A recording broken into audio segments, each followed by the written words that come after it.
Welcome to the Meow Tavern, everyone. Today, we're going back to revisit and complete the journey for Vampire Knight. As some of you might know, Vampire Knight Memories came to a completion, I believe, in September of 2025. And so, as a result, I thought, hey, it's about time I go back and read it and share with you guys what happens in Vampire Knight Memories. So, before we begin, here's a quick recap of, well, the Vampire Knight adventure so far.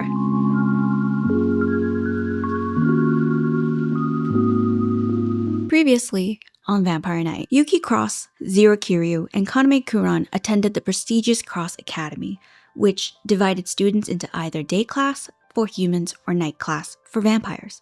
The academy sought to advance coexistence between humans and vampires.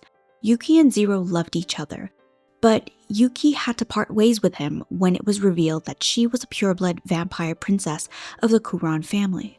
Kaname decided on his own to turn Yuki back into a human. He gave his pureblood vampire heart that would become the new ancestor metal, a substance used in the weapons of vampire hunters to kill vampires. Most vampires were eliminated, but the remaining few chose to peacefully coexist with humans. Kaname slept in a coffin of ice created by Aido. After 1,000 years, Yuki gave her heart to bring Kaname back from his sleep. What happened during those years of Kaname's slumber will now be revealed. That's kind of like the official recap from the first few pages of Vampire Knight Memories, and I kind of wanted to read it directly from what the official translation was. Vampire Knight Memories goes back and forth a lot. It's a non-linear story, so I will be following the flow of whatever the author has written and going back and forth just like the author did, just for the fun of it. It's just nice to see how everything pieced together.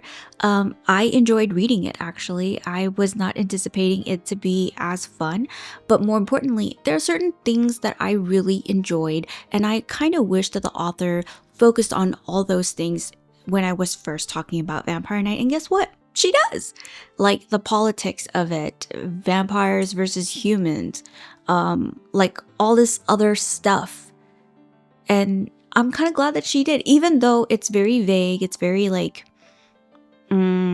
it's like a page worth of action, a page or two worth of action, very bare bones, but it's better than nothing. So I appreciate that. Now, if you remember, at the end of Vampire Knight, Kaname becomes human. So this story follows Kaname on his journey of living as a human, while I and Ren tell him what he missed out on in the 1,000 years. To recap the world building of Vampire Knight, Vampire Knight occurs 10,000 years after our current world. Global warming happens, and as a result, an apocalypse ensues. After the apocalypse, there's mutations that start occurring within regular humans due to the toxic, hazardous environment, and these mutations eventually cause progenitor pureblood vampires to be created. One of those progenitors is Kaname Kuran, who is the progenitor pureblood of the Kuran family tree. So he's the first of the Kuran, and then, you know, all his grandkids or people that he converted into vampires fall under that umbrella. But you have to definitely be someone born into the Kuran family, pureblood, you know, princess or so, like Yuki is, to be, you know, pure blood. After his heart is used in the furnace to, you know, because of his will, his desire to have humans have a way to protect themselves, now that chances are humans and vampires might go up against each other because their vampire's existence is about to be like exposed to the world because of the fight that happens in Cross Academy. Well, because all the vampire hunting weapons are being created in that furnace underneath Cross Academy, the Hunter Society actually ups and moves their headquarters closer to Cross Academy, which makes sense. The secrets of vampires lurking about in the shadows start circulating around, and before you know it, everyone knows what's up and what's lurking in the shadows. The story begins with Sayori Wakaba recalling her days at Cross Academy, remembering how her father had instructed her to become friends with Yuki Cross because it would be great for her to be close to the headmaster's daughter. The father is a politician of sorts and was hoping to form as many connections to people as he possibly could. And the idea of Sayori being connected to cross academies, headmaster's daughter, was one that he saw as a fruitful one. Maybe he could use that to his advantage. He was a little scheming guy. So because of that, when Sayori and Yuki are dorming together, Sayori's upfront. She's like, hey, my dad kind of wants me to be friends with you because you're headmaster's daughter. But Yuki's kind of like, oh, great, thanks. I want to be friends with you too. And doesn't really think much of it. Sayori realizes, wow, she's too simple and kind of a dumbass. But I love her, and she's my friend. The two become friends, and though at the time Sayori did not know about the existence of vampires, she could tell that something felt off at times, especially around Kaname. She felt a very strange vibe emanating from him, and especially in regards to Yuki. And Sayori is a really smart girl because, girl, if you even yelled at Yuki, he would have come for you. She says something in her gut had told her to stay away from Kaname-kuran. That's what Sayori says, okay? I know y'all know I'm not the biggest fan of Kaname, but that's not me. That's Sayori saying that, okay? Damn. We fast forward to after Kaname has been frozen. Sayori, Yuki, and Zero are going to visit him, mainly because Yuki still can't let go of him and, misses him, yearns for him. And so they're there supporting her. And out of nowhere, Zero can tell that Yuki is losing control, and he warns Wakaba Sayori to run out of the room as fast as she can because Yuki is gonna lose it. Yuki can't control her bloodthirst. She desires blood so badly. And so Zero offers up his blood and lets Yuki feed on him.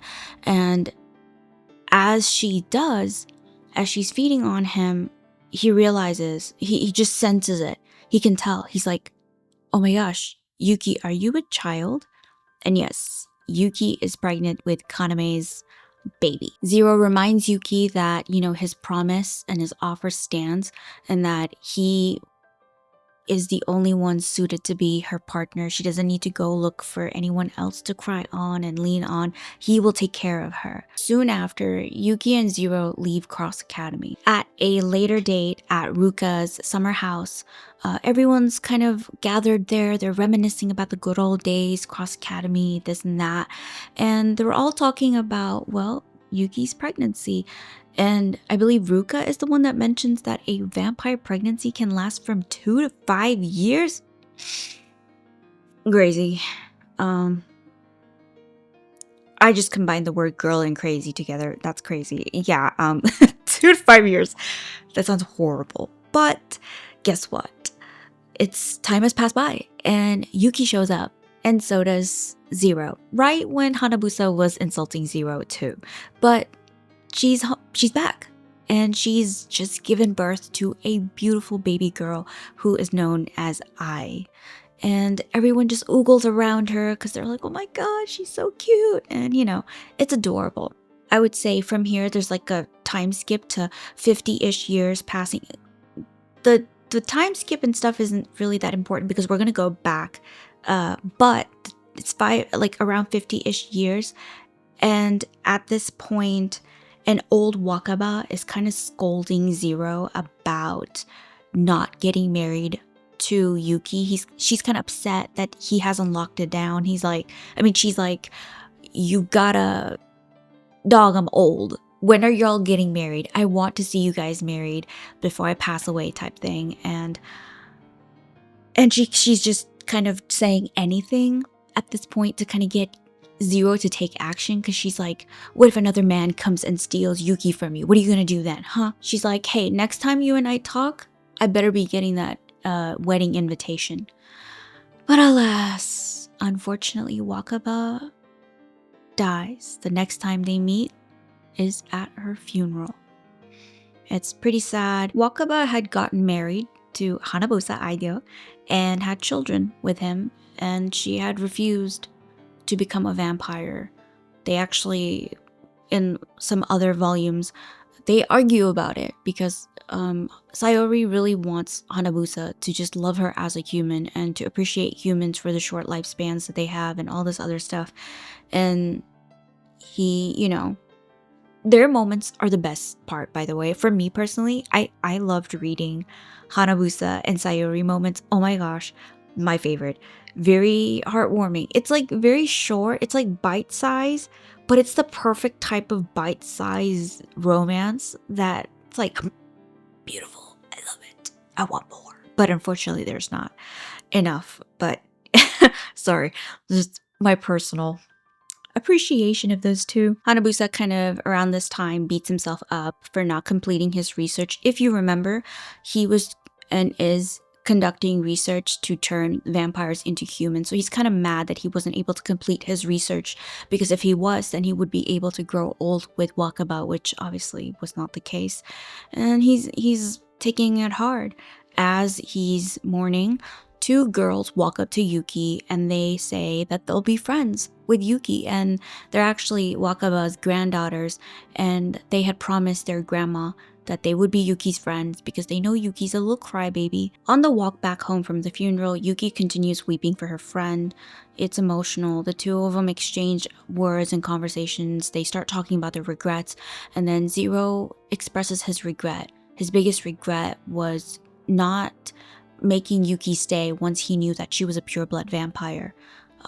He regretted letting her go and leave, and he wished he had done something to make it work and to convince her to stay. He knows that Yuki is planning to rip her heart out and give it to Kaname when the time is right, and so he kind of just wishes he had more time with her, because right now it is emoville for Zero. I mean, when is it not emoville for Zero? But this time it's serious in the sense that these two have such angst. These two have a horrible situationship. But more on that in a bit. I want to just stick to whatever I've written in the script so I don't ramble for too long. So Yuki keeps having this reoccurring dream of Kaname on a rocking chair with a baby in his arm.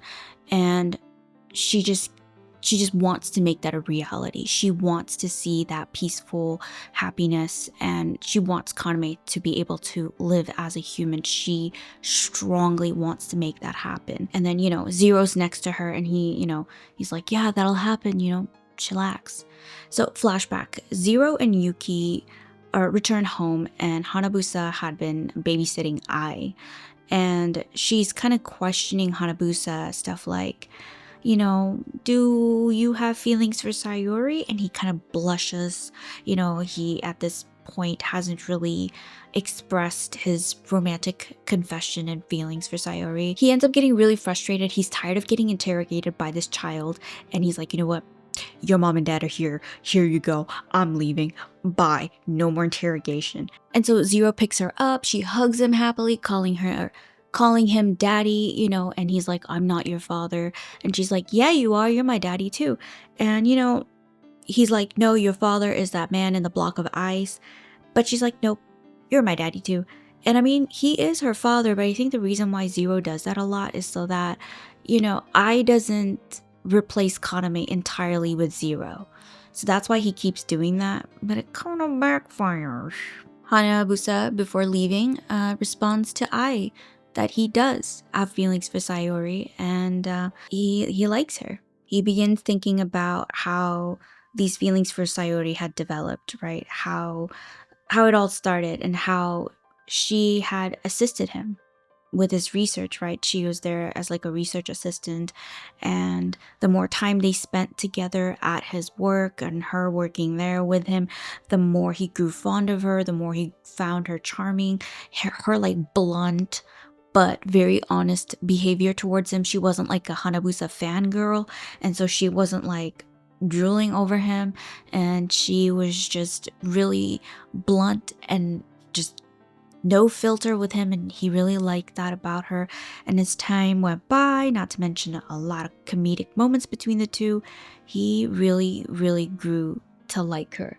One day, Zero walks in instead of Wakaba, and Hanabusa's kind of shocked, like, why are you here? Where's Wakaba? Wakaba had gotten a cold, and as a result, Hanabusa gets so worried, so frustrated because, humans are fragile. He doesn't know what to do about it. He's worried. He likes her. He's hoping that she's okay. And eventually, Sayori does come to work, and when he opens the door and sees her, he's super overwhelmed, flustered to see her, and he's just like inquiring if she's okay, if she's fine. He almost had a heart attack knowing that she was sick. And so seeing her coming back to work, telling him that she's okay and fine, he finally calmed down and he was like, okay. And he couldn't really pinpoint why he felt this way. Eventually, Sayori, because she likes him back, right? She gathers enough courage and confesses to him that she likes him.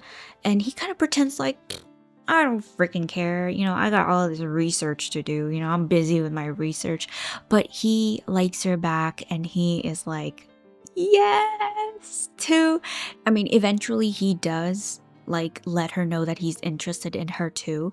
And he walks her home and they become a thing. On the other hand, Zero and Yuki. Oh my God, Zero and Yuki. It is the most emo, sad situationship ever. Why can't these two be together 50, 100 years into, why? Well, it's very intentional from the author. She's intentionally written it that way so that she can slowly reveal as the volumes go of how these two have haters.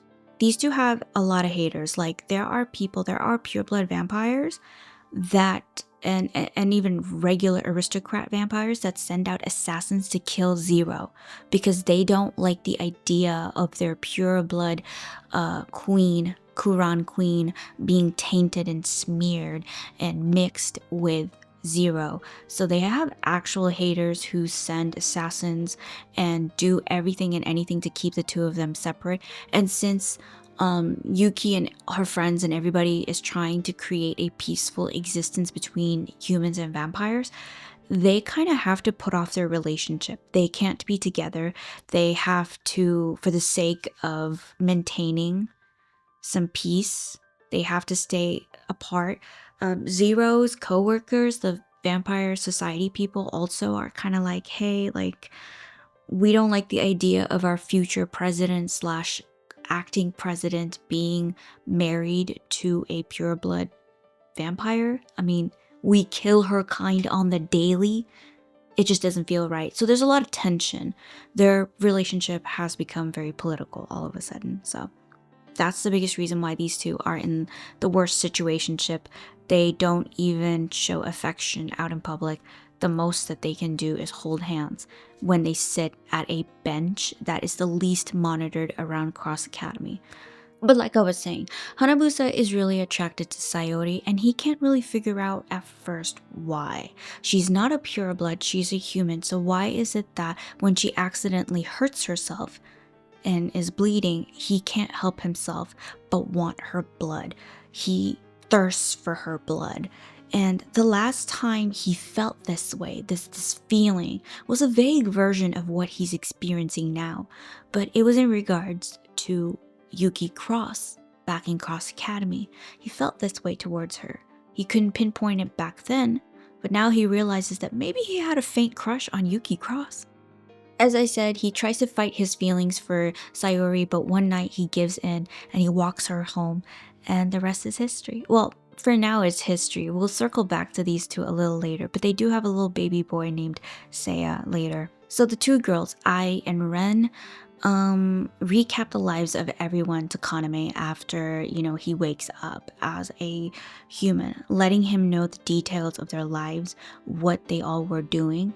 And after 1,000 years of slumber, Kaname actually is just a regular human who's lost all his memories, so he can't remember the people that Ai and Ren are sharing the stories of. Even though he might not be aware of them, emotionally, he feels a certain way, especially hearing about Yuki. So as time goes, he slowly starts remembering a few people. The story goes back to when Ai is finally a teenager. She's attending Cross Academy and is a part of the disciplinary community just like Yuki and Zero were.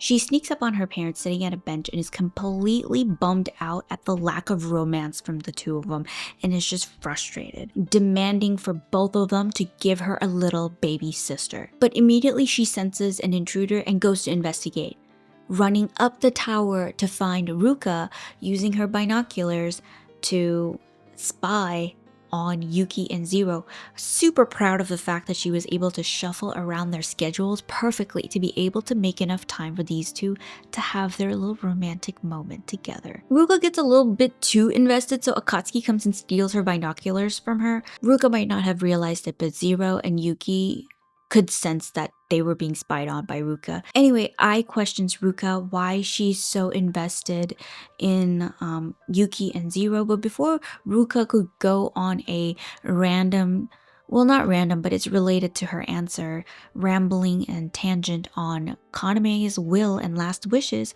Akatsuki steals her away and drags her away, demanding for affection, becoming very jealous at the idea of her rambling about Kaname because she's still a Kaname fangirl. The first volume doesn't openly say this, but Kuran has a big fat crush on Zero.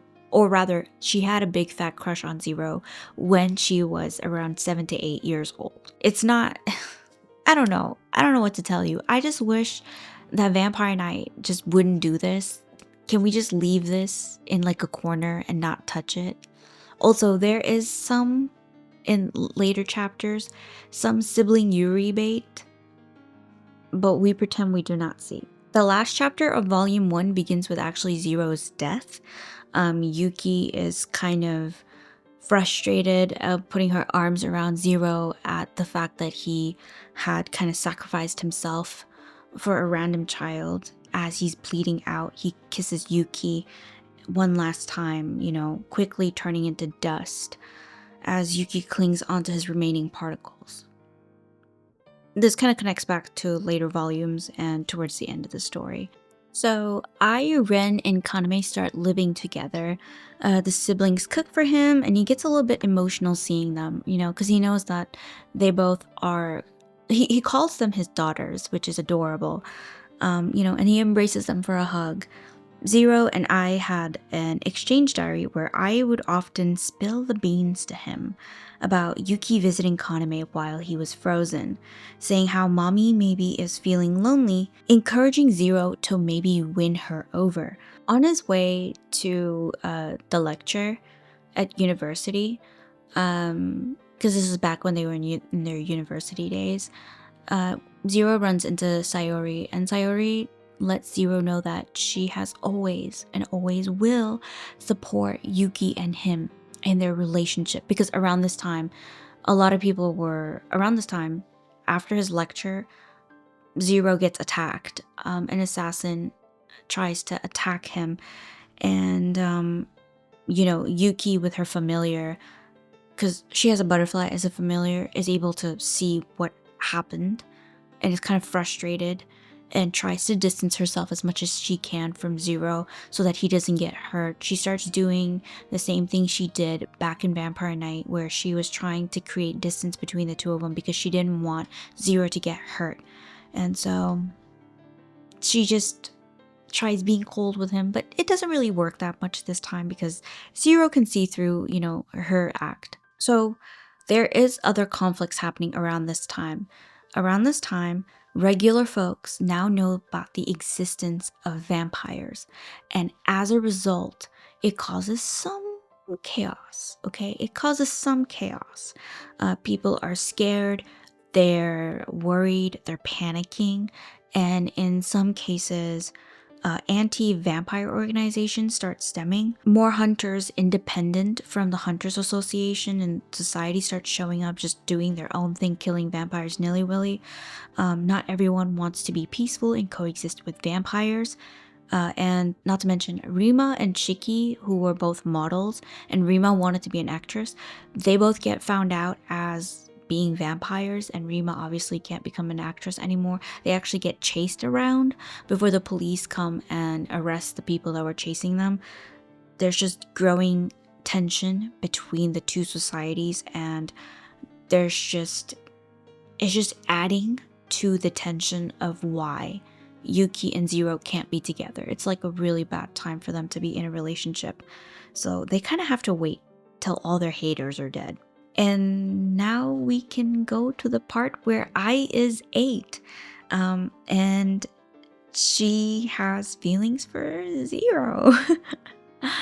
Yeah, so while I, who is 8 years old, when she goes to hang out at Hanabusa and Sayori's place, she asks Sayori a bunch of questions, which eventually help her realize that she might have a crush on her stepfather. And so she one night invites him outside to like this garden area and confesses her feelings to him, knowing that the chances of him turning her down are really high, which he does, because he responds to her, apologizing, letting her know that if he does ever marry someone, it is mainly her mother, Yuki, and he apologizes, and she takes the L. And then she asks him for a dance, and they dance, and that's the end of that. Why? I mean, it kind of made it awkward for me because they had a really good father-daughter relationship, and then they added that, and I was just like, ew, why? But from then on, I actually gets annoyed whenever she sees Zero and Yuki being in their sad situationship. She always kind of just is like, oh, get married already. She's always yelling at them to get married because she's kind of rooting for them and shipping them even more because she can see how much they love each other. But eventually, like I said, Yuki and Zero do get married after all of their haters are dead. Things have kind of slightly calmed down. It's not as tense, the relationship between humans and vampires. Yuki and Sayori had worked really hard. After Sayori dies, that's when Yuki's kind of like, we need to kind of get this thing going. And so she is finally feeling ready, feeling less burdened by, the pressure and the stress of maybe something happening to Zero. She offers her hand up to Zero and reintroduces herself and asks him if he would be interested in being in a relationship with him. And so finally, after all that emo-ness, they're finally together. After Sayori's funeral, Hanabusa misses Sayori like crazy. He's so used to certain things, certain timings. Like there's a certain point where he's like, oh, it's Sayori's medication time. And then he like on instinct starts running to her door. And then he realizes when he gets to the door, oh, she's not here no more. He's in his feels. He starts remembering his wife. And I love that the memory is of Sayori as an old woman because he still loves her. He actually pretends to be her little waiter boy. It's just funny and cute. He kind of wishes that he got to spend more time, but eventually he does make a breakthrough in his research into making vampires into humans. But before that can happen, an explosion happens in a city. Some pin the explosion on vampires, others say that it's anti-vampire organizations. Tension in the community spirals. Akatsuki almost actually got decimated in that explosion, and because of that, Ruka is kind of like, yo, I love you, and I don't want to lose you. Let's get married. So from here on, anti-vampire organizations start staging tons of attacks on civilians and pinning it on vampires to kind of create that tension and to kind of fearmonger, right? Create fear amongst regular people to make them against vampires even more. Politicians step in to take advantage of that fear to kind of rile up people, to make them even more anti-vampire, to try and implement policies to maybe possibly eradicate vampires, or to gather them all up and deport them into an island or whatever. They're just blaming every inconvenience or any accident that happens onto vampires. And like I said, there's a lot of fake stuff being created and fake stuff happening that they're intentionally pinning on vampires to create rift, which sucks because Yuki, Sayori, and a bunch of other people had worked so hard to bridge that gap between the human and the vampire society, and now a lot of it is being undone, and undone really, really quickly. In the present, Kaname and the sisters are walking around a beautiful town, a city that has successfully implemented peaceful relationship between humans and vampires coexisting, and everyone's really nice, really friendly. They're walking past a lot of businesses. Kaname is interacting with tons of people, and at the end of the walk and journey, he feels really warm and tingly inside. He feels happy that all of the people that I and Ren are sharing stories of, that they were able to make this happen. But more importantly, Kaname wants to experience that employment life, which shocks I and Ren. He wants to open up his own cafe, which he does. He opens up his little cafe, and ladies and gentlemen go for the beverages, but also to peek at his beauty. Back in the past, when things between vampires and humans have once again gotten a little bit more tense, Zero gets kidnapped.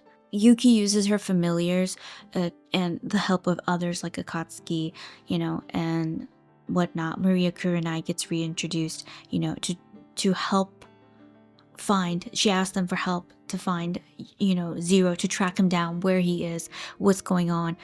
When they were in the underground tunnels, trying to figure out where anti-vampire organizations were, where explosives, there was like explosives that were set up, and they were trying to disarm them and all this other stuff that was happening. They were on like a little mission. A little girl actually was underground, and Zero was kind of perplexed as to why this little girl was in the underground tunnels. And when he goes to help her, he gets kidnapped. He gets ambushed and kidnapped, and now he's being transported using their own vampire hunter society's van to transport him out of that area. And he's kind of like, oh shit, like one of our old vans is being used. And that's how a lot of vampires were actually being kidnapped, but they couldn't really track them. And they figured out now how they were being kidnapped and transported. It was because of this van. But basically, a mad scientist is conducting tons of research, collecting vampire tissues and samples to try and create their own pseudo-human, pseudo-vampire soldiers. And Zero happened to be a very valuable specimen, like a test subject. They do extract blood and samples from Zero, and they're not able to do much harm to Zero because Yuki's able to figure out where they are.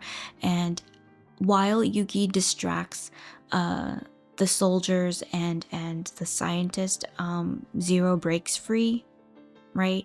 The scientist and the little girl make a break free, and they head out and escape from the facility. And Zero's fine. Yuki kind of confronts Zero and is mad and angry and is like, why would you go off on your own? Why would you risk your life? Why would you try and save a random child? And if you were going to save a random child, wouldn't you want it to be yours? So like she says this cringy ass line. She doesn't say, I think she says something along the lines, I'm going to put the panel, I'm not going to read it out loud, dog. But basically, she kind of like asks him if he wants to have a kid with her. And they decide, yeah, they want to have a kid. And eventually they have Ren. A new villain leading the organization, harvesting vampire organs emerges. Well, he's not the new villain. He's this, he's collaborating with a pureblood vampire that kind of didn't like Kaname. Plus, he kind of uses him and tosses him away. But it's the mayor. It's a politician. It's a mayor of a city that's been kind of riling up the citizens, and he is hoping to create pseudo vampires. That's what they're called at first, but then later they're called enhanced hybrids because they're able to make them more stabilized as they go. And the mayor is also turned into an immortal pseudo human because he's not entirely a vampire, but he can live longer. But that goes down the drain a little later. Anyway, like I was saying, Maria Kurenai gets reintroduced. She goes to visit Ichiru at his graveyard or gravesite, and she runs into Zero at the cemetery. The two of them talk, they chat, and there are times where Yuki finds herself getting kind of jealous of the interaction between the two of them. She even says to Zero, like, hey, you two are so cute together when you interact and stuff, maybe you should be with her. But Zero's like, nah, she feels a different way. Like, Maria Kurenai was into my twin brother, not me, and I love you, stop talking crazy. But yeah, Maria, she just feels a little sad when she looks at Zero because she thinks of Ichiru, and Zero knows that, so that's why he does his best to be kind and nice to her. And they both loved his brother, so that's that shared bond that they have. Back in the present, Ai shares with Kaname her relationship with her grandpa, Kain Cross, and how he would, whenever he could get the chance, would always take photos and collected pictures of everybody in this photo album. And how when Kain Cross was nearing the end of his life, he decided to go out and forge as many alliances with as many people as he possibly could to try and help the tension between humans and vampires ease, and how he fought for the current state of peace the hardest. She was pretty worried about Kain. She could tell that he was dying. She was so paranoid. She was kind of sneaking and tracking him without her parents knowing. Kain returns back to the city and visits Yuki and Zero. He was handling some political businesses, and he, immediately when he notices Yuki and Zero arguing, he's like, oh, Yuki's pregnant. So when Ai comes and greets Kain, he turns to her and says, next time you'll see me, I'm going to be taking a picture of you and your little sister. But sadly, he never gets to take that photo of Ai and Ren because at a political rally, the mayor, the villain guy, he displays this really hungry vampire in front of everybody, and the crowd kind of just loses their mind. They're like, oh my god, they get scared, and this kind of feeds into that paranoia and frustration and worry that a lot of people have of vampires. Things kind of get chaotic, people are getting riled up, they're yelling, they're angry, they're worried, and the panic starts taking over. Isaiah, the oldest pureblood vampire, was around that area too, who tries to go help the pureblood that's caged. And people are throwing things at the Isaiah, and to protect Isaiah, Kain gets in the middle, and people mistake Kain as a vampire as well and stab him, and he's just profusely bleeding out. Obviously, he's not a vampire. Police come in and stop him, de-escalate the situation, but Kain goes to in an alleyway and lays down, and Ai, who had been following him and tracking him, jumps down, is crying, sobbing, her grandpa's gonna die, and she offers to turn him into a vampire, and he refuses. And then she kind of watches him pass away, and that kind of shakes her a little bit. She's really sad because she really loved Kain, and she really considered Kain to be her best friend. So she cherishes Kain's photo album more than anything, and she hands it to Kaname to possibly help him remember who everyone was, and encourages him to flip through the pages, which he doesn't do at the moment, but he holds on to it. We also learn how Ai absolutely cherishes Ren, and after she's born, all Ai does is take care of her. She becomes her primary babysitter. Not even babysitter, she's like a second mother. She's constantly caretaking for Ren, just absolutely doting on her as if Ren is her own daughter, just taking care of her, being an overprotective older sister, spying on her here and there when Ren starts going to school, just cheering her on as much as she possibly can. As little Ren starts growing, she wants to be a hunter just like her father. She admires Zero, and she gets really excited when Zero is talking about his gun, Bloody Rose, and she's like, oh, I want to see the Bloody Rose. I want to be a hunter too, and it's really adorable. She wants to kill bad guys like her dad, is what she said. Despite the fact that she was joking about Ren being her little future blood bank, Ren is actually the one who heavily desires Ai's blood, not Ai. Ai does a good job of controlling herself, I would say. Ren is actually half pure blood because Zero isn't pure blood, right? And so she kind of has these really bad impulses to drink a lot of blood the way Zero does. So the blood drinking laws, right? Blood drinking and blood drinking bonding lore from Vampire Knight stays the same. If you don't remember, blood drinking is how a lot of purebloods and vampires, aristocrat vampires, bond with another. They drink the blood of those that they love. That's how they connect with one another. Sometimes they do it to feel closer. So it's a type of love language that I'm not a vampire, I don't understand. With Hanabusa, he actually did drink Wakaba's blood, but a little bit because she's human, so obviously she wasn't drinking his blood. But yeah, Ren, as she gets older, does her best to suppress her desire to drink Ai's blood. She even says that at a certain point it turns into her wild fantasy. Of course she does. It's Vampire Night. At this point, vampire sibling blood drinking is just a thing. So a lot of disturbing things happen. The mayor, the one who was fear mongering, he creates a fake incident. He tries to make it seem like vampires are attacking civilians, but these are pseudo soldiers that they've created that they send towards a village that was not expecting anything.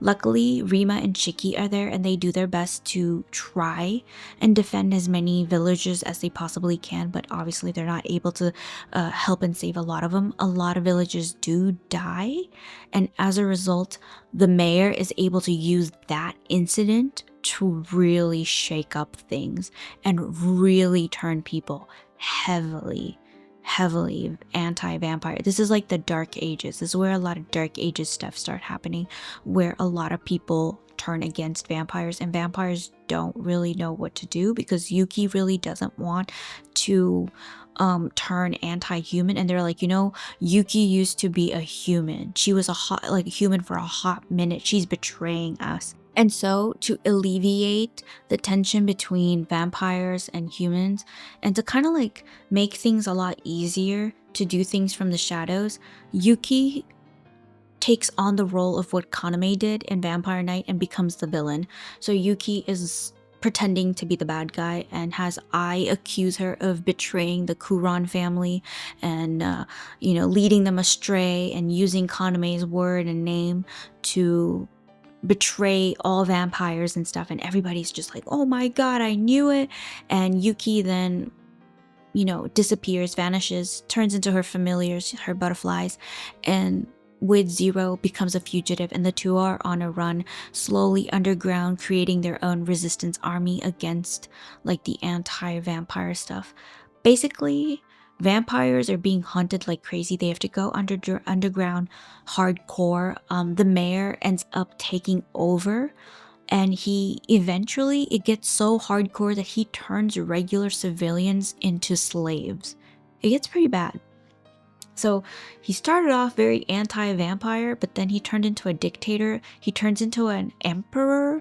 Ai ends up helping a little boy that she finds outside. He was running away and he was badly hurt, and Ai picks him up and takes him inside to her place to nurse him. When the little boy wakes up, he's a little confused as to why a vampire is helping him. He thought vampires were all bad. He's kind of confused why she's not eating him. He tries escaping, run away. He's kind of panicked. She calms him down. They have a long conversation about the propaganda that he's been fed. And, they kind of talk about how the world isn't all black and white. Things are complicated. Not all vampires are bad. And he doesn't care. He's like, you guys are monsters. He's like, okay, thank you for helping me, but I need to go and send a message to a group of people. I need to find the resistance army and I need to give them a message. I know that they'll be able to help me. He says that he is actually one of the slaves. He was a slave kid and he ran away, and he needs to figure out a way to help, and so Ai decides to take him to the resistance army and to let him kind of, do his own thing. She actually called him Taro. That wasn't his name, but she thought it was a cute name, and she didn't pressure him into telling his name to her. And so Taro goes to the resistance army, and he walks in and he says he has some intel, and there she is, Maria Kurenai, leading the resistance army, and she's quickly able to figure out that the boy is not a slave and that he is the third son of the emperor. But Taro isn't here to fight or to expose the location of the resistance army to his dad. He is here to cooperate with Maria Kurenai to bring his father down, because he's seen some crazy ass straight out of a handmaiden's tale type shit. He had actually accidentally walked in on like a lab area of his mansion where his father was having some scientists and a bunch of pseudo enhanced soldiers kidnap a bunch of women, and these were women that were protesting the emperor and stuff, and to punish them he was going to use these women to forcefully give birth to pseudo soldiers. I think they were just gonna use them and experiment them, give them birth to babies, and then turn those babies into enhanced soldiers and stuff like that. And so he was kind of horrified. He ran. His dad saw that and sent assassins after him to kill him, and we're all caught up with what's going on. When he's older, like 10 years later, the resistance army has done enough preparations to be able to overthrow the emperor with the least amount of bloodshed. So that's when he goes to try and confront his father. But before he does, he makes a visit to his Queen of Evening Dew or something like that. That's what he calls her. He, in his spare time, would draw Ai whenever he could, because he has like the biggest, fattest crush ever since he was a child on Ai. But anyway, the hybrid soldiers towards the end of the story are starting to turn into level E. They're not maintaining anymore. They're kind of going berserk. And around this time, Hanabusa actually figures out solution. He actually creates an elixir that possibly maybe could turn vampires into humans, but he doesn't immediately tell Yuki because the state of the world is kind of bad. He's like, hey, do we really want Kaname to come back now? So he kind of holds on to that information. He gives a note, or leaves a note behind for his son to deliver the remaining elixir to the resistance army, and that might be able to be used against the enhanced level E soldiers. Neutralize them into humans, basically. One of the hybrid soldiers actually looks like Ichiru, which pisses Zero off. And after Zero takes care of business, meaning he decimates the Ichiru, he notices the little girl that was used as a decoy when he was kidnapped years ago, right? And he forces the little girl to take him to the lab of where everything was going down, because he's like, hey, if you don't want to die, you're gonna tell me what's up, okay? Around this time, Taro is going to confront his father, the emperor, and he walks in on his father kind of just turning into this level E, just disintegrating. Like, holy hell. The scientist is like, hey, I can turn you into an immortal emperor. And because Taro was here to overthrow his father, and the scientist is kind of trying to take advantage of the situation, and he holds up a scalpel to Taro's neck, threatening him. Taro is trying to hold back the scalpel, and there's like a struggle happening between the two of them, but the struggle doesn't last for long because Zero comes swinging with a punch and decimates that scientist, because he was not happy about seeing that Ichiru clone, right? Around this time, Yuki and Zero coordinate to take out the enhanced soldiers and the emperor. Yuki uses her familiars to block the sight and whatnot of the enhanced soldiers, and Zero uses his bloody rose to take everybody out and take out the emperor and finish the job. After he destroys the lab, where these enhanced soldiers were made, it's over. It's like a quick, fast, abrupt ending. So when everything's over, Taro goes to address the people, and they start throwing pebbles and stones at him, and Ai can smell his blood and gets frustrated that no one's coming to defend Taro, so she goes to defend him, and she appears as a stallion. One of the people in the crowd is kind of like, hey, why are we blaming the third son of the emperor for our decisions? We voted for this. We let this happen. Guys, we are the problem.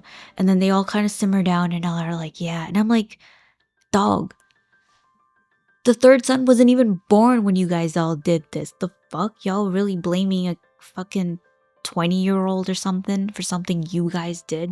Around this time, he actually expresses his interest to become friends with Ai, and well, they become more than friends. They get eventually married. You get to see little pictures when Kaname is flipping through the photo book. You do get to see that Ai and that he grows old with her. It's cute. Well, he grows old because he stays as a human, but she stays as a vampire. But Taro dies of old age. And seeing Taro's death tore Ai, and she can't stand the idea of her baby sister because she starts realizing that Ren, because she's not a full pureblood, she's a half pureblood, is probably not going to live as long as her. And the idea of her baby sister dying, it kills her. And especially after experiencing Taro's death. She does not want that, and she forcefully puts Ren into a slumber. When Zero and Yuki find out, they try their best to convince Ai to undo that, but she doesn't want to listen. She locks herself in the room. She doesn't let anyone in other than Seiya. She lets Seiya in her room. Yuki tries, Zero tries, and eventually Zero tries to talk to Ai.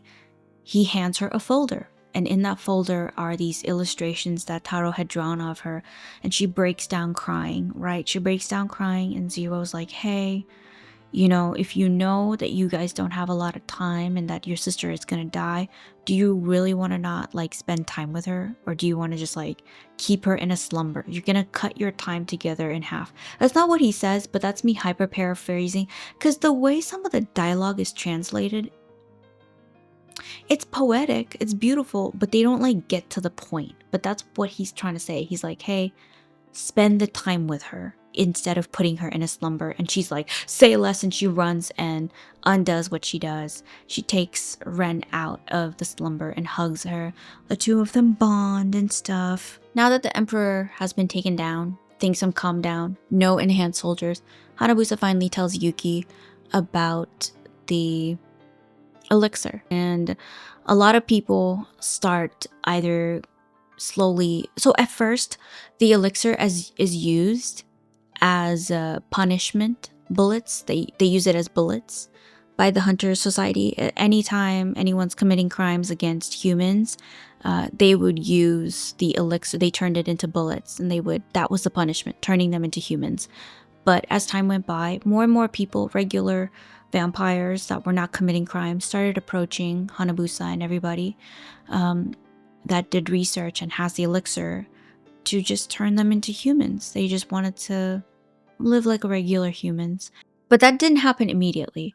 They actually had to experiment on a prisoner and monitor him for 40 years. And if after 40 years, upon his deathbed, if the vampire turned into dust, then technically this was a failure.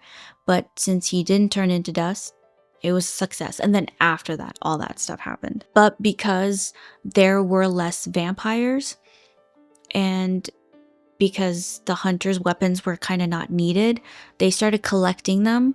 They were referred to as fragments, and they were hoping to bring it back to the furnace so that they can get Kaname's heart back, but I don't think they were able to find enough of them.